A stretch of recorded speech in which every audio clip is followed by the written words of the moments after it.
My first guest, Oscar-winning actress, won just this year, as a matter of fact, starring in a new movie with George Clooney called The Good German. It opens December 15th in selected cities and nationwide on January 19th. Please welcome Cate Blanchett.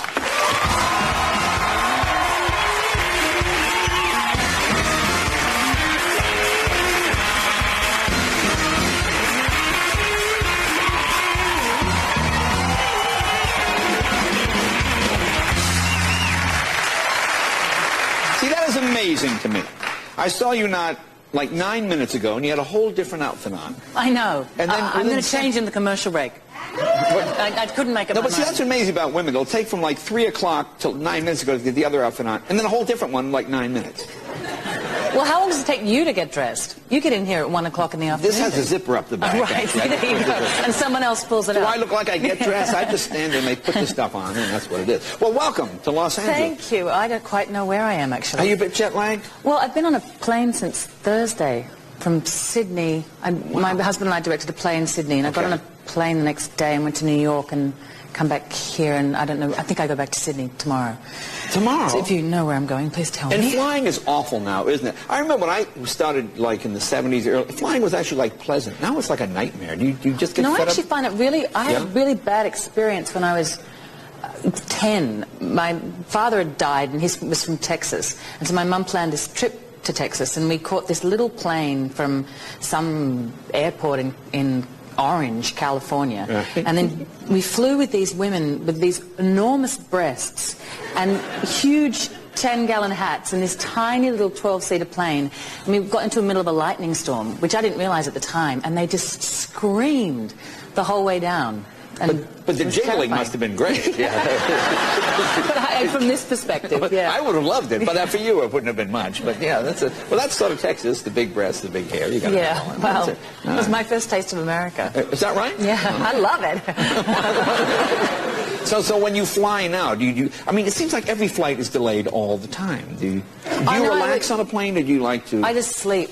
Really? Okay. Well, I've got 2 children, so I kind of, for this flight from Sydney to Melbourne is. Sydney, where am I? Right. Sydney to Los Angeles is 14 hours, so I just slept the whole way.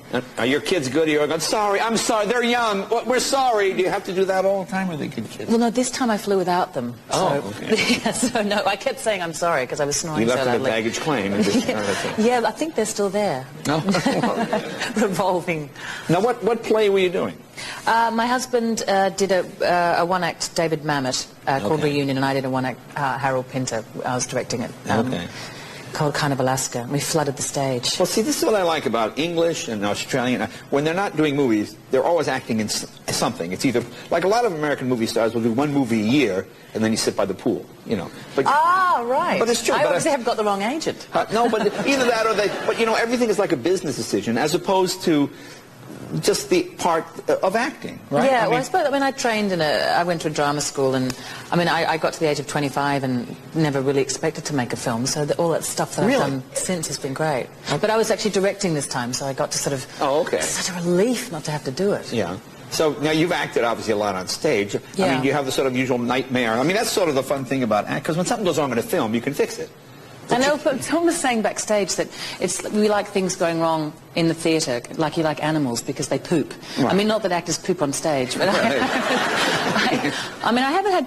once I was in a production of Hedda Gabler, and I had to come on in a blackout, and my dress must have got caught on something, and I heard this God Almighty rip, and I thought I'm going to be naked when the lights come up, but fortunately I wasn't. Oh. An actor split his pants. And when he turned... in the same production, actually, Hugo Weaving, you know, who's in V for Vendetta, he was playing with me. And we had to come on in the blackout again. Right. And I didn't know what had happened, but I had to turn downstage, and I heard this huge scream and this clunk, and then all this kerfuffling, and I was turned away from him, and the lights came up, and I turned around, and he and the other actors were corpsing, and they were laughing. Corpsing? You know, it's a term when you can't stop laughing on stage. Oh, is that what it's called? Yeah. Corpsing? Yeah. I don't think I've ever had an audience corpse on me, actually. I never heard that. It's corpsing? It's when you're trying not to laugh. When you put the gun down, bop, you know, so that would be corpsing? But he actually fell off the stage into the lap of someone in the front row who couldn't believe that Hugo Weaving had fallen into her lap and didn't want to let him go. Really? He was trying to struggle up before the lights came up, and I had no idea. Well, I never heard corpsing. I will write that down. Yeah. Well, hopefully it doesn't happen to you.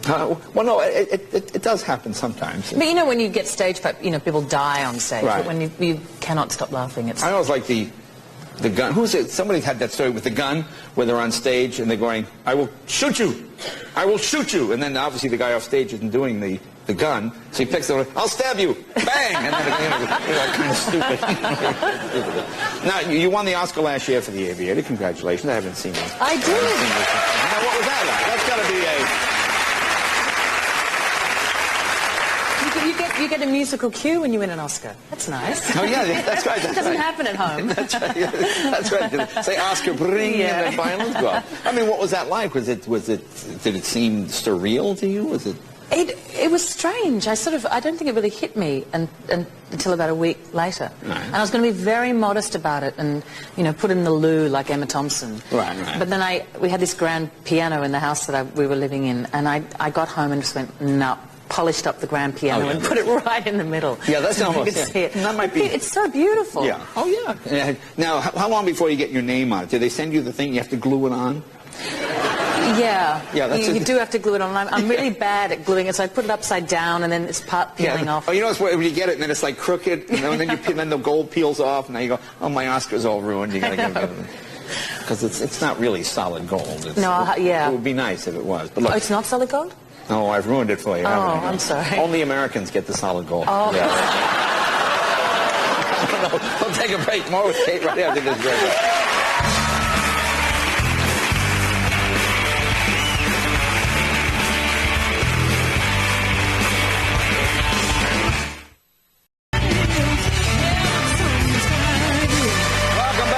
Cate Blanchett, The Good German is the movie. You have another movie out now with Brad Pitt, Babel. I do. I've worked with the two sexiest men alive. Oh, that's right. So they keep telling me. Really? Yeah. Now, without telling me, is one sexier than the other? Well, they both have something in common. In The Good German, which I do with George, he wore his pants very high. Yeah. Which I think he sort of was a 40s style, but that was a character choice that Brad made in Babel as well. Really? So before an emotional scene, he decided his characters had what I call hungry bum. You know, with your hungry bum? It's your bum's so hungry it's kind of eating your pants. And it happens to guys who kind of belt their pants quite. There's probably, I don't know, there's a few of you in the audience. Yeah, and hungry so bum. It was just a decision he'd made. So before he kind of got into you'd see him in the distance hiking his pants up. And then when I got to The Good German, George was doing the same thing. But I don't think it was deliberately. Oh. It's not particularly sexy. Yeah, it doesn't seem like... hungry bum doesn't sound the least bit attractive. No. And that's what is that Australian or English? I don't know. Do you have that term? What would you call it? Well, here you might call that an atomic wedgie. Pull up. Or goosing, or to goose someone. A goosing. Did it have goosing? But you don't goose yourself, do you? Well, Brad Unless does. You're really lonely. Yeah. I mean, if you're so handsome, if you're the sexiest guy, I guess you could goose yourself. I suppose, yeah. Because really, who could goose you better than yourself? If you're the sexiest? And he was in the Moroccan desert, so he probably didn't have a lot of options. But without telling me which one, do you think one is sexier than the other? Look, should we have a show of I don't know. I'm curious. I'm just as a woman, you walk in a bar. There's one guy. They've both made eye contact with you. Which would you? You have to tell me which. They're both looking into one another's eyes. There's something sick going on with those. And then they go over and they pull each other's pants up. That's what it is. Yeah. Now, was the German accent hard? You know, we should tell people. This is The Good German. You're in with Clooney. It's a period movie. It's black and white, and it looks just like a 1940s movie. And I must say, your acting is terrific because you really look like a period actor with the German. Did you study like Marlene Dietrich? Yeah, it was Steven Soderbergh directed, and I mean I think it's a feast. It's sort of, it looks like a 40s film, but then you've got modern actors, modern language. It's quite, you know, the violence is very modern. Right. But we shot on the backlot, Universal, all in black and white, using the old cameras. Right. And a very heightened sort of acting style. And old cameras as well? Yeah, yeah, one camera. at a time, with a little wheel on it, and you know, the old-fashioned mics. So it changed the acting style, and I was playing a German. And so rather than doing what they did in the 40s, which is, you know, like James Mason had a cod German accent, I wanted to make sure that it was like I was a German actress playing the role. So I looked at Dietrich and Ingrid Bergman and a German actress called Hildegard Neff. It was fantastic to do the research. Now, was it odd because it's so the style is somewhat over the top as you know. I wish I'd seen you before. Well, I would have done that one. Thank you. But I mean, as you enter a room, you know, and the music. Dun, dun, dun, dun, you know, all those. I mean, I remember that as a kid watching those movies, and that's what sort of makes it fun. Did it feel alien to do that kind of sort of broad gesture? Really, really alien. And there were several times, you know, that George and I would have these clinch scenes because, you know, people didn't kiss the way they kiss now in films. It was, you know, it was all very, it was very incredibly beautiful. They didn't? No. So, right. What family did you come from? Well, no, in the movies they just kind of went like that, and it's sort of that's all you saw. But so it was quite. I mean, it was a very beautiful thing to do, but it often felt very awkward.